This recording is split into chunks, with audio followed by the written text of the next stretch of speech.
Welcome to this channel, which is devoted to a reading and better understanding of the book Ascent of Mount Carmel. Today we're on the 36th chapter of the third book, and it's a beautiful 60-plus degree day here in Chicago in the middle of February, which is very unusual. It's sunny.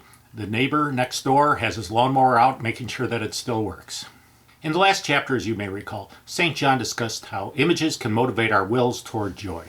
Images, such as statues, paintings, and icons, they can all be good instruments and tools, but their improper use can lead to us stalling out on our path toward divine union.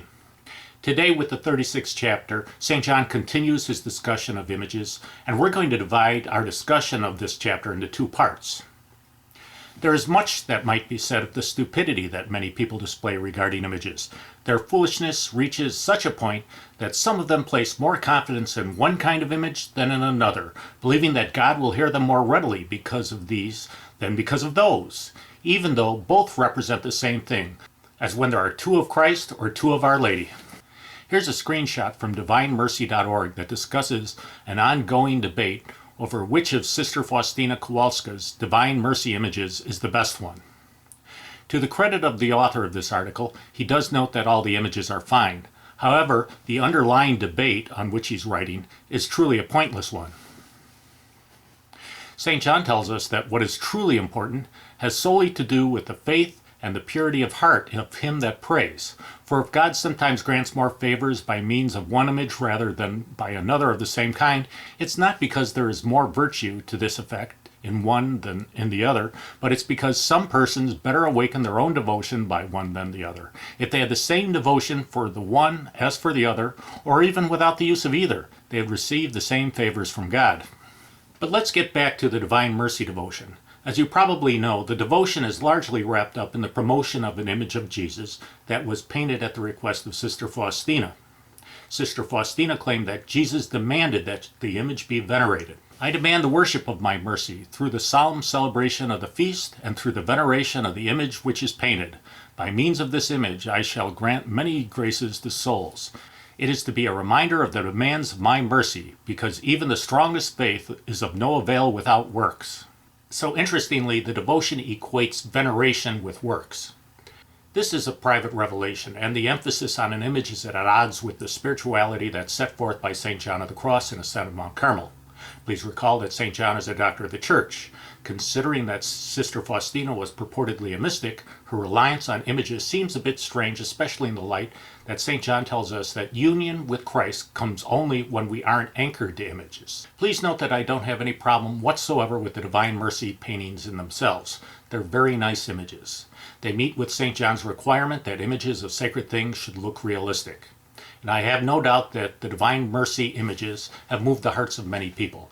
The caption, "Jesus, I trust in you," is a very good message, and it's one from which I myself have drawn comfort. However, there are many problems with the Divine Mercy devotion. Sister Faustina wrote that Jesus told her, "By means of this image I shall be granting many graces to souls, so let every soul have access to it." This seeming insistence on a very particular image of Jesus is at odds with St. John writing, "If they had the same devotion for the one as for the other, or even without the use of either, they would receive the same favors from God." Of course, if Jesus really had said what Sister Faustina said that he had said, it would trump anything that St. John ever wrote. After all, Jesus is God. However, that's if Jesus really did say that. On the other hand, Sister Faustina also wrote that Jesus told her, "I promise that the soul that will venerate this image will not perish." Well, this statement is extremely problematic. According to Sister Faustina, Jesus said that venerating a painted, a created thing, a creature, that will cause us to be saved, regardless of whether we have faith, good works, receive the sacraments, or are in a state of mortal sin. And it seems that the diary of Sister Faustina conflicts with Scripture, divine law, and with the teachings of the Catholic Church.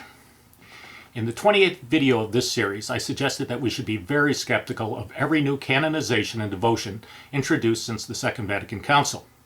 The Divine Mercy devotion seems to be numbered among these.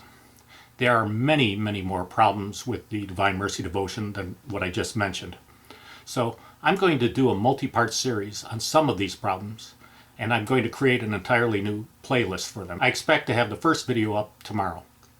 But in the meantime, please check out this channel's Facebook page, which is linked down below, and please pray for the church. Mercy, mercy, babe.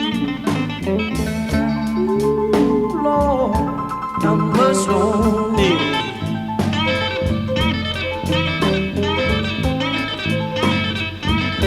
Well, if I done somebody wrong, have mercy.